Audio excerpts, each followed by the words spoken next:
এ তো নির্বাচন নয়, এক ঈদের আনন্দ। মানুষ এবার আনন্দ সহকারে গ্রামগঞ্জে যাচ্ছে ভোট দেওয়ার জন্য, আর সেই জায়গায় যাওয়ার পথে বিএনপির ঘাড়ে নিঃশ্বাস ফেলছে জামায়াতে ইসলাম। ক্ষমতায় বিএনপি থাকে, আর যদি আপনারা অন্য দলকে ভোট দেন, আমি কিন্তু আপনাদের কাউকে ছাড়বো না। অন্যদিকে বিএনপির কিছু স্থানীয় নেতারা মানুষের পা ধরছে ধানের শীষে ভোট দেওয়ার জন্য।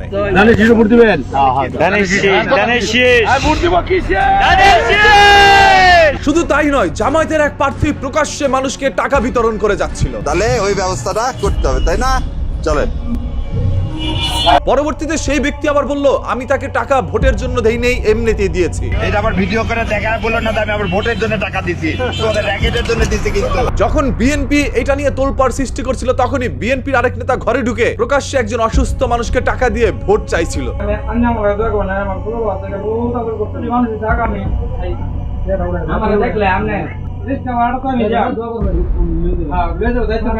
ধরেন আপনি ভোট চাইতে গিয়েছেন কারো বাসায়, গিয়ে দেখলেন একজন অসুস্থ মুমূর্ষু রোগী, তার কোনো আয়ের উৎস নেই, সে ভুগছে নানা ধরনের রোগে। তখন আপনি একজন এমপি প্রার্থী হয়ে তাকে কিছু টাকা দিতেই পারেন, সাহায্য করতে পারেন। তবে এর মানে এই নয় আপনি সেই সাহায্য করে তার কাছ থেকে ভোট চাইবেন। আমরা তিনজনের ধরছি দাদা, আমরা ভাই ভোটটা ধানের শীষে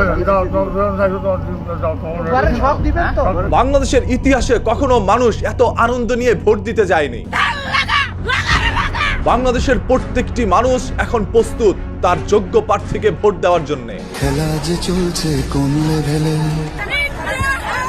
যেখানে কথা ছিল চোখ বুজে পাশ করে যাবে বিএনপি, সেখানে সেই গুপ্ত জামাত যাদেরকে বলা হয়, তারা কিভাবে ভোট ব্যালটে বিজয় নিয়ে আসে। বাংলাদেশের প্রত্যেকটি ইউনিভার্সিটির মধ্যে শিবিররা পাশ করে যায়।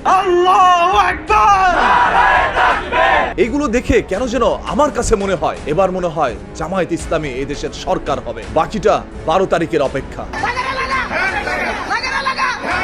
অন্যদিকে বিএনপি তো তাদের থেকে পিছিয়ে না। বিএনপির চেয়ারম্যান জনাব তারেক রহমান তার সর্বোচ্চটা দিয়ে চেষ্টা করে যাচ্ছেন বিএনপির বিজয় ছিনিয়ে আনার জন্য।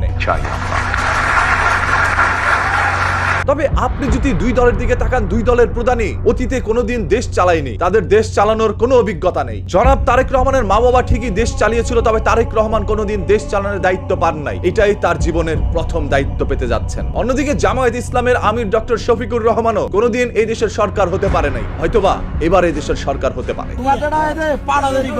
আজ বিএনপির কিছু স্থানীয় নেতাকর্মী যখন মানুষের পা ধরে ভোট চায়, তখন লজ্জায় মাথাটা নিচু হয়ে যায়। আরে সেই পাতি নেতা হয়তোবা জানে না কোন দলের জন্য তিনি পা ধরছেন। এই ধানের শীষ আসলে কার? এই ধানের শীষ শহীদ প্রেসিডেন্ট জিয়াউর রহমানের। এই ধানের শীষ মরহুম বেগম খালেদা জিয়া, যারা গণতন্ত্রের জন্য লড়ে গিয়েছিলেন। যে আপসীর নেত্রী কোনোদিন আপোষ করেন নাই, শত্রুর কাছে মাথা নত করেন নাই। সেই দলের ইজ্জত হরণ করছে এই ধরনের কিছু পাতি নেতারা, শুধুমাত্র তাদের ব্যক্তির স্বার্থের জন্য। হয়তোবা ওই কেন্দ্রে মানুষের পা ধরার কারণে ভোটটা তিনি পাবে এবং এমপি হয়ে সংসদে যেতে পারবে, এটা তার ব্যক্তি স্বার্থ। তিনি দলের জন্য এই কাজ করে নাই। বিএনপি এতটা তুচ্ছ দল না যে ভোটারের পা ধরে ভোট আনতে হবে। বিএনপিকে মানুষ অন্তর থেকে ভালোবাসে, সেই জায়গা থেকে মানুষ বিএনপিকে ভোট দিবে।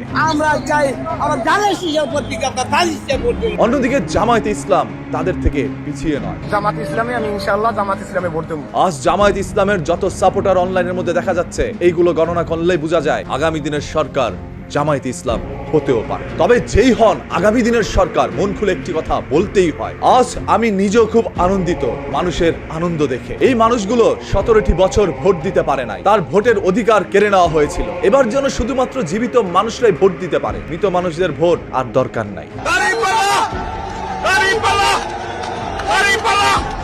বাই দ্য ওয়ে, 12 তারিখ সারাদিন আপনার মন খুলে ভোট দিন, যাকে ইচ্ছা তাকে দিন। আইন শৃঙ্খলা বাহিনী তাদের সর্বোচ্চ চেষ্টা করবে শত্রুকে মোকাবেলা করার জন্য। একটি সুষ্ঠু সুন্দর নির্বাচন আশা করছি আমরা বাংলাদেশের নাগরিক হিসেবে।